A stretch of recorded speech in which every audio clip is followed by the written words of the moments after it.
اللہ رب العالمین والصلاة والسلام علی رسولہ الکریم وعلی آلہ وصحبہ اجمعین ومن تبعہم بإحسان الی یوم الدین اما بعد۔ سورہ یونس کی آیت نمبر 4 آپ نے تلاوت کی اور آیت نمبر 5۔ شباب، سورہ یونس کے بارے میں شروع ہی میں بتلایا گیا تھا آپ کو کہ سورہ یونس میں اللہ تعالیٰ نے جہاں وحی کے تعلق سے مشرکین مکہ کے شبہات تھے ان شبہات کا ازالہ کیا ہے، اور پھر اس کے بعد گفتگو کی ہے اپنی قدرت اور اپنی عظمت پہ۔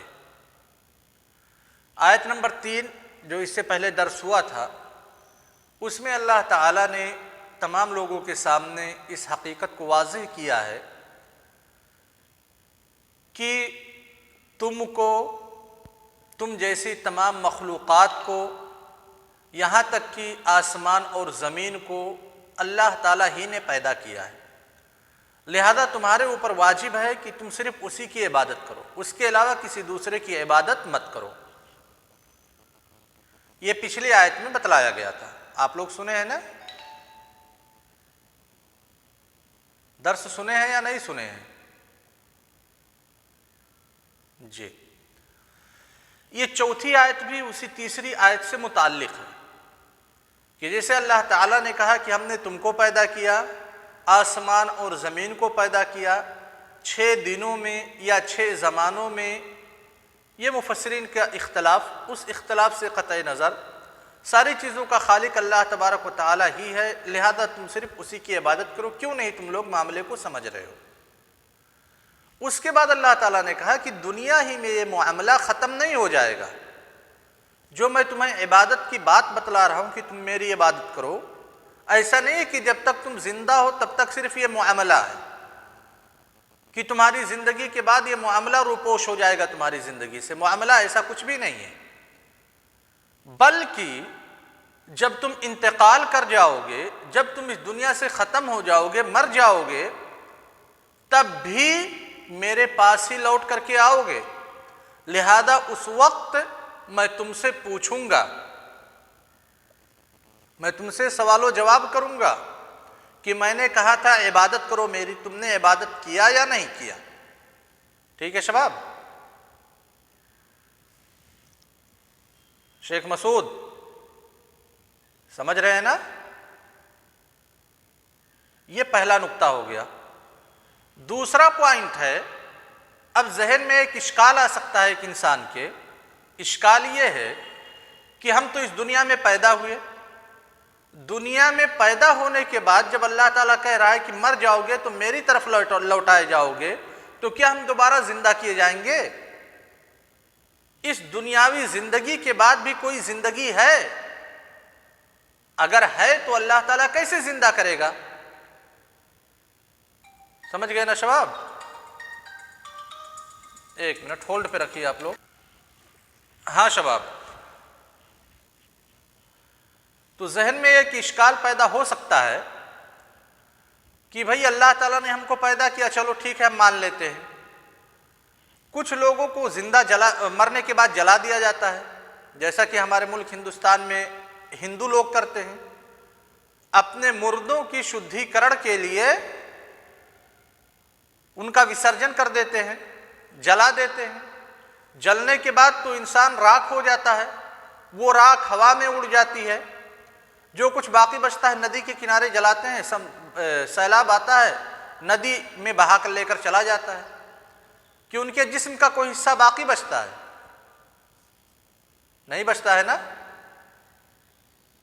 ایسے ہی مسلمان جو ہیں یا کچھ ہندو لوگ بھی اپنے مردوں کو دفن کر دیتے ہیں، مرنے کے بعد مٹی میں رہتا ہے، مٹی اس کے اوپر سے لادی جاتی ہے، کیڑے مکوڑے پیدا ہوتے ہیں، پورے جسم کے ایک ایک اعضاء کو سب کھا جاتے ہیں، ہڈیاں زیادہ دنوں تک رہتی ہیں، اس کے بعد ہڈیاں بھی بوسیدہ ہو کر کے اسی مٹی میں مل جاتی ہیں، 100-150 سال کے بعد مل جاتی ہے نا؟ تو پھر انسان کا جو جسم ہے مکمل طور پہ وہ ختم ہو گیا، تو کیسے اللہ تعالیٰ زندہ کرے گا؟ اس نقطے پہ گفتگو کی ہے اللہ تعالیٰ نے۔ پھر تیسرا نقطہ ہے کہ جب اللہ تعالیٰ زندہ کرے گا تو زندہ کرنے کا فائدہ کیا ہوگا دوسری مرتبہ جب زندہ کرے گا تو. ٹھیک ہے شباب, یہ 3 نقطے اس چوتھی آیت میں بتلائے گئے. اب ذرا آیت کا مفہوم سمجھ گئے کہ کس ٹاپک پہ بات کی گئی ہے. آیت میں 3 پوائنٹس پہ گفتگو کی گئی ہے. اب ذرا آیت کو دیکھتے ہیں. اللہ تبارک و تعالیٰ کیا کہتے ہیں؟ الیہ مرجعکم جمیعا. الیہ میں جو ہوا کی ضمیر ہے کس کی طرف لوٹ رہی ہے؟ اس سے پہلے آیت میں جو اللہ ہے ذالکم اللہ, اللہ کی طرف ہوا کی ضمیر لوٹ رہی ہے, یعنی الیہ یعنی الی اللہ, اللہ تعالی کی طرف ہی مرجعکم تم تمام لوگوں کا لوٹنا ہے. مرجع یہ مضاف ہے اور کم مضاف الیہ ہے. اس کے بعد اللہ تعالیٰ نے تاکید کے طور پہ کہا جمیعاً, تم تمام لوگوں کا اللہ تعالیٰ کے پاس ہی لوٹنا ہے, یعنی کوئی شک شبہ کی گنجائش نہیں ہے. صرف مضاف اور مضاف الیہ سے اللہ تعالیٰ نے کام نہیں چلایا کہ مرجعکم کہہ کر کے ختم نہیں کیا کہ تم لوگوں کو اللہ کے پاس لوٹنا ہے, کہ ایسا نہ ہو کوئی شیطان آئے اور کہے کہ دیکھو یہ خطاب تو صرف نبی صلی اللہ علیہ وسلم کے لیے ہے, یا نبی صلی اللہ علیہ وسلم کے زمانے میں جو صحابہ کرام موجود تھے ان کے لیے ہے, لہذا ان لوگوں کے بارے میں اللہ تعالیٰ نے کہا ہے کہ جو قرآن کے نزول کے وقت نبی صلی اللہ علیہ وسلم کے ساتھ موجود تھے, ان کے زمانے میں موجود تھے, وہ لوگ لوٹائے جائیں گے اللہ تعالیٰ کی طرف. یہ ذہن میں شبہ نہ پیدا ہو, اسی لیے کہا جمیعاً, سارے کے سارے لوگ. اور لفظ جمی آپ پڑھ چکے ہیں اصول فقہ میں کہ الفاظ عموم میں سے ایک لفظ ہے, صیغہ عموم میں سے ایک صیغہ ہے. کیوں شیخ مسعود؟ عموم کا مطلب کیا ہے, فائدہ کیا ہے؟ استغراق, شمول, یعنی جتنے سارے لوگ ہیں سارے لوگوں کو اللہ تعالیٰ کی طرف ہی لوٹایا جائے گا. وعد اللہ حقا, اللہ تبارک و تعالیٰ کا یہ وعدہ برحق ہے. یہ خالق کا وعدہ ہے, مخلوق کا وعدہ مخلوق سے نہیں ہے کہ ہم وعدہ خلافی کریں گے. ہم نے کہہ دیا کل آئیں گے تو کل نہیں, 1 مہینے کے بعد آئیں گے. ہم نے کہہ دیا کل پڑھائیں گے تو کل نہیں, پرسوں پڑھائیں گے. ایسے ہی وعدہ خلافی نہیں ہے اللہ تبارک و تعالیٰ کی. جب اللہ تعالیٰ نے فیصلہ کر دیا کہ تمام لوگوں کو اللہ کے پاس ہی لوٹنا ہے, تو اس کے بعد کہا وعد اللہ حقا, کہ اللہ تبارک و تعالیٰ کا وعدہ حق ہے. یہ پہلا نقطہ ہو گیا. دوسرا نقطہ کہ اللہ تعالیٰ کیسے زندہ کرے گا, اپنے پاس کیوں لوٹائے گا, کیسے دوبارہ مرنے کے بعد انسان کو زندگی عطا کرے گا. تو اللہ تعالیٰ کہتے ہیں انہ یبدأ الخلق ثم یعیدہ, کہ اللہ تبارک و تعالیٰ کی ذات ہی ہے جو خلق کی ابتدا کرتی ہے. یعنی جو پہلی مرتبہ, وہ ذات جو پہلی مرتبہ کسی چیز کو پیدا کرتی ہے, وہی ذات اس چیز کو دوسری مرتبہ بھی پیدا کر دے گی. اور یہ بالکل سینس کے موافق ہے, ایک نارمل سادھارن انسان بھی سمجھ سکتا ہے. اب اس کی ایک مثال دیتے ہیں. آپ لوگوں کے ہاتھ میں جو موبائل ہے, شیخ حسن جمیل صاحب, آپ کے پاس کون سی موبائل ہے؟ ذرا زور سے بولیے بھائی. ہاں, سیمسنگ کی موبائل ہے. اچھا, سیمسنگ کمپنی نے یہ موبائل ایجاد کیا جو آپ کے پاس ہے. اب اس کے پاس فارمولا موجود ہوگا اس موبائل کے بنانے کا نا. اچھا, یہ موبائل آپ توڑ دیں, مٹا دیں, جلا دیں, پوری دنیا کی جو موبائل ہے سیمسنگ کمپنی کی, جو ماڈل آپ کا ہے, سارے لوگ اس موبائل کو جلا دیں, توڑ دیں, کیا سیمسنگ کمپنی دوسری مرتبہ اس موبائل کو نہیں بنا سکتی؟ پہلی مرتبہ بنانے میں زیادہ دشواری رہی ہوگی, ٹھیک ہے, لیکن جب ایک مرتبہ بن گیا, فارمولا فٹ ہو گیا, تو وہ 100 مرتبہ بھی بنا سکتی ہے کہ نہیں بنا سکتی. تو ایسے ہی انسان ہے, انسان کو اللہ تعالیٰ نے جب پہلی مرتبہ پیدا کیا بہت ہی آسانی کے ساتھ، تو کیا دوسری مرتبہ اس کی تخلیق نہیں کر سکتا ہے؟ جیسے ہم ہیں، آپ ہیں، سارے لوگ ہیں، ہمارے ماں باپ والدین کی پیدائش سے پہلے ہمارا کچھ پتا تھا کہ ہم کہاں ہیں؟ هل اتى على الانسان حين من الدهر، کیا ہے آیت؟ هل اتى على الانسان حين من الدهر لم يكن شيئا مذكورا، کہ ایک زمانہ ایسا تھا کہ انسان کوئی چیز نہیں تھا، معدوم تھا۔ اس معدومیت کی حالت کے باوجود اللہ تعالیٰ نے انسان کو موجود کیا، پیدا کیا۔ ماں باپ کی شادی ہوئی، ماں باپ آپس میں ملے، جس کے نتیجے میں ایک انسان کی پیدائش ہوئی، تو معدوم سے اللہ تعالیٰ نے وجود بخشانا۔ تو ایسے ہی جب ہم مر جائیں گے پھر ہم معدوم ہو جائیں گے، تو کیا اللہ تعالیٰ وجود نہیں بخش سکتا؟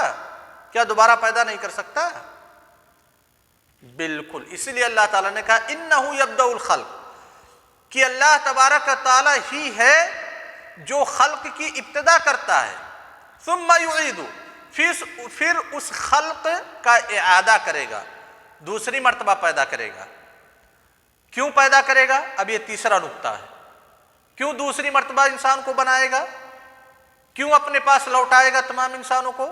یہ تیسرا نقطہ ہے، لیجزی الذین آمنوا وعملوا الصالحات بالقسط، تاکہ بدلہ دے مومنوں کو اور نیک عمل کرنے والوں کو بالقسط۔ بدلہ کیسے دے گا؟ قسط کے مطلب ہوتا ہے عدل، انصاف۔ کاپی واپی رکھیں ہیں آپ لوگ؟ تو کاپی رکھے ہوں تو لکھ لیجئے جو جو پوائنٹ بتلائی جا رہی ہے۔ اگر ابھی نہیں لکھ سکتے تو پھر ویڈیو دیکھ کر کے جو پوائنٹ کی چیز ہے وہ کاپی میں نوٹ کر لیا کیجئے۔ سمجھ گئے شیخ حسن؟ اللہ تعالیٰ نے کہا کہ اللہ تعالیٰ سارے لوگوں کو دوبارہ زندہ کرے گا۔ مقصد کیا ہے زندہ کرنے کا؟ تاکہ ہر ایک کا فیصلہ کر سکے۔ جو لوگ ایمان لائے اور نیک عمل کیے ان کو اللہ تبارک و تعالیٰ عدل کے ساتھ بدلہ دے۔ قسط کا مطلب ہوتا ہے عدل۔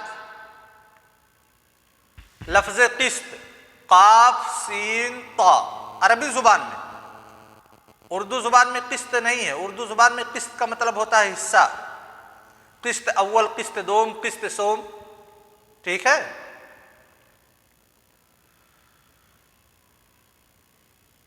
اللہ تعالیٰ نے کہا کہ قسط کے ساتھ بدلہ دے، یعنی عدل کے ساتھ بدلہ دے۔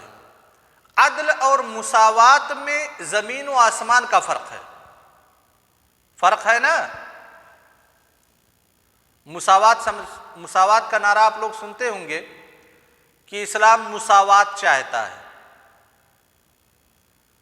اسلام کبھی بھی مساوات نہیں چاہتا، اور کوئی بھی عقل مند آدمی مساوات کا طلبگار نہیں ہوگا، عدل کا طلبگار ہوگا۔ مساوات کا مطلب ہے برابری، برابری نا؟ اب شیخ احسن جمیل صاحب، آپ کے والد ہیں افضل صاحب، آپ کے والد پیسہ کماتے ہیں، اپنے گھر کا خرچ چلاتے ہیں، ان کے جو سمجھ میں آتا ہے وہ گھر میں لا کر کے رکھتے ہیں، آپ لوگوں کو دیتے ہیں۔ اب آپ کہہ دیں کہ نہیں، مساوات کا میں متلاشی ہوں، مساوات مجھے چاہیے، ہمارے والد صاحب 10,000 روپیہ خرچ کرتے ہیں تو میں بھی 10,000 روپیہ خرچ کروں گا۔ آپ کبھی یہ سوچ سکتے ہیں؟ نہیں سوچ سکتے نا؟ اچھا، آپ بڑے ہو گئے ہیں، آپ کے چھوٹے بھائی بہن ہوں گے۔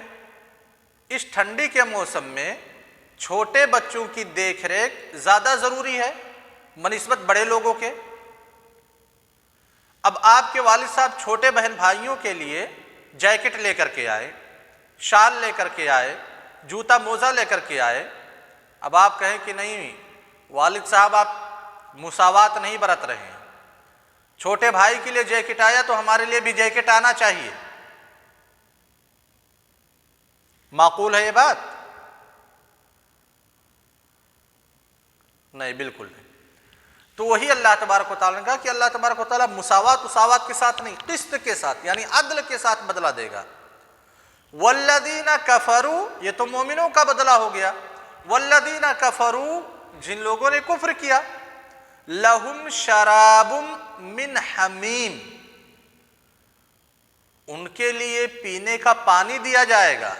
حمیم، کھولتا ہوا، یعنی گرم پانی ان کو دیا جائے گا، کھولتا ہوا پانی پینے کے لیے. وعذاب علیم، اور دردناک عذاب ہوگا. علیم یہ مؤلم کے معنی میں ہے، تکلیف دینے والے کے معنی میں، استمرار کے معنی پہ دلالت کرتا ہے. یعنی ایسا نہیں ہے کہ ایک ہی مرتبہ کھولتا ہوا گرم پانی دے دیا گیا پینے کے لیے، انسان کسی حساب سے صبر کیا، دوسری مرتبہ اسے ٹھنڈا پانی دیا جائے گا. نہ، پینے کے لیے جب بھی دیا جائے گا تو وہ شراب من حمیم ہی ہوگا، استمرار ہوگا، اس میں مسلسل عذاب میں مبتلا رہیں گے. سمجھ گئے نا شباب؟ بیما کانوا یکفرون، کیوں اللہ تعالیٰ عذاب دے گا؟ ان کے کفر کی وجہ سے. تو کفر کرنا اللہ تعالیٰ کے عذاب سے دوچار ہونے کا باعث اور سبب ہے. سمجھے شباب؟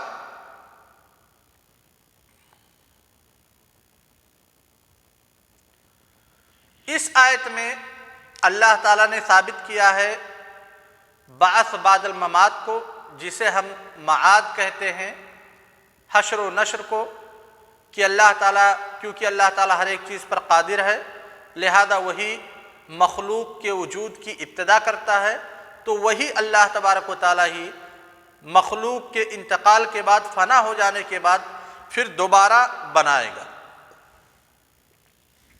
جو مومنین ہوں گے اللہ تبارک و تعالیٰ عدل کے ساتھ ان کو اچھا بدلہ دے گا، اور جو کفار ہوں گے ان کے کفر کی وجہ سے اللہ تعالیٰ ان کے لیے دردناک عذاب تیار کر کے رکھا ہے. ٹھیک ہے شباب؟ یہ ایک آیت ہوئی. اب کل سے جو آیت نمبر 5 ہے وہ انشاءاللہ ہم پڑھیں گے کل. ابھی فون کاٹیے گا نہیں، اس کے بعد شروع ہو رہا ہے اصول فقہ. ٹھیک ہے شباب؟